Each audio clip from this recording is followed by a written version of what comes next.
The estimate is that students like me who have come in since 2012 will be somewhere between £45,000 to £55,000 in debt when we finish our degrees.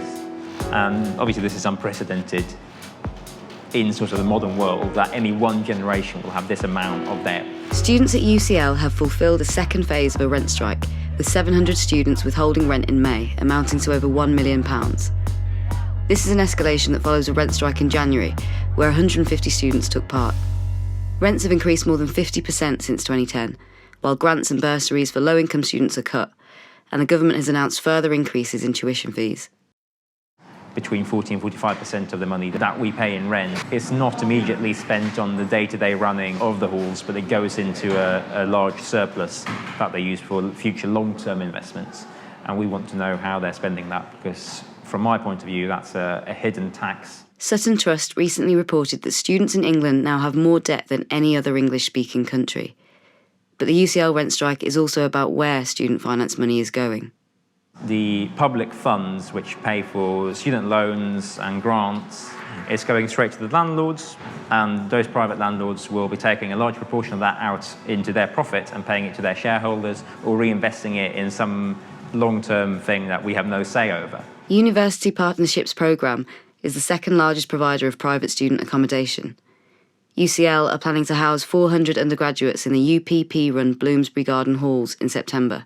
The median room in the garden halls costs over £245 a week, or £9,500 for an academic year. This could funnel as much as £3.8 million to the shareholders of UPP. UPP, for instance, has shareholders in Holland and in the People's Bank of China, and you can kind of see where student finance money is going, because you pay your money to UCL and UCL pays the money to the University of London, the University of London pays it to UPP, and it eventually goes to their shareholders. UPP director Duncan Palmer moved over to head the student accommodation department at UCL in December. So I went because it was a free lunch, to be honest, but it was a halls consultation where they said, what if we build new halls, what kind of bedrooms do you want? And people said, we'd like lots of light and we'd like a mirror. And the current head of accommodation, Duncan Palmer, said, I'm here to make UCL halls the most luxurious in the country. Private companies are increasingly attracted to provide so-called luxury accommodation to students, enticing them at housing fairs with the idea of the student experience. UPP commissions surveys on what student experience is, and they sort of run focus groups and look into, how can their product fit with this aspiration that's being created, as if they're selling us something more than just education. So this whole thing about student experience has become a massive big deal as a marketing tool for universities, and in particular for student accommodation.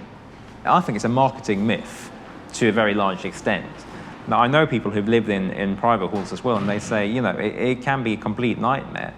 And when you're there, you realise that, it's just like they're trying to sell you a holiday. UPP also funds the think tank Policy Connect, a lobbying group which in turn advises the government on tougher enforcement of debt collection and also to increase the size of the loans available to students. We also know the people who are pushing up the rents are the same people who are lobbying the government to increase the size of the loans, and the big student housing corporations would love students to have bigger loans because that means they can pay more debt. So there's this circle going. Some of these policies have already been implemented, maximising profits for shareholders, while students in the UK take on ever more debt. Calling that a waste of public money, I think, only scratches the surface, because you've got this whole democratic question of why are these sort of offshore companies taking all this public money from student finance, while at the same time we are becoming indebted to these people. That was never part of the deal, but it has become, in reality, the effect of the higher education reforms. UCL makes £15 million in surplus from hall rents, and while they claim to reinvest in accommodation, increasing complaints from students, including infestations of rodents and cockroaches and ceiling collapses, reveal money is not being used for maintenance. We haven't had a television that works in the common room. Why don't you get heating for the common room? But it's so strange to make people live like this when you're apparently raking it in and you profess to be reinvesting it. A girl wrote about it in one of the student papers, and they brought her in and threatened her with getting expelled from UCL and made her sign a paper saying something or other like, I won't write about them again, which when the rent strike heard of it, it was pointed out that, it wasn't worth the paper it was written on, right? It's just this kind of act of intimidation. So this year they've said to students, we'll kick you out of halls. That's on the table, and then they've not done it. But there is always this kind of sinister prospect of them in the background. We're up against an industry which makes money out of effectively a monopoly over student housing and the whole monopoly of the housing sector. So they're fighting against vested interests that are profiting from having, being rent seekers. And they're very powerful, they're very well connected, and they have the ear of the Conservative Party. In May 2016, the government released its white paper on higher education, Success as a Knowledge Economy, pointing to performance-led tests, a lift on tuition fees, and the increase of student debt. Banks profit by creating debt. So once they saturate one market, they move on to another.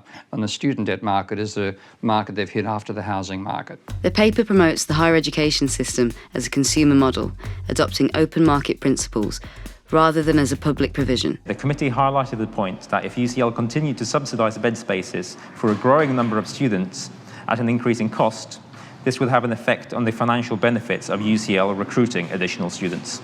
It could have an impact on UCL's ability to achieve its surplus targets. When they think about recruiting students, it's their bottom line that they're worried about. I take immense pride in being a history student. I like academia. I think it has a value in itself.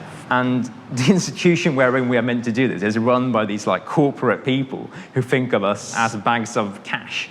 So if we actually want to then be critical of students, there's now a pressure to say, well, I've paid for it, why shouldn't I get it? And grade inflation comes out of that, and the English system seems rife with grade inflation. And you have students who are too focused on earning the money to repay their debt to actually be at university, engaging in the university experience in the first place. So the quality of students' focus on what they're learning has gone down dramatically over the years. And it's, rather than improving, which the whole idea about marketising education was to make it better, it's reduced its quality quite significantly. It's much more a kind of exchange relationship, like you buy your degree effectively because you're paying for it. And it's changing the nature of education. The idea of the rent strike is spreading to other campuses, with rents increasingly becoming a national problem. We've been very clear since the start of the rent strike that it's not just a student issue. Everyone who pays rent is exploited by a landlord if that landlord makes a significant surplus. That's something that we are trying to also demonstrate that we can do something about. And, this is not a coincidence that we try to have as a slogan that rent is everyone's problem. The fact that we're paying off the rent with borrowed money, it's two sides of the same coin.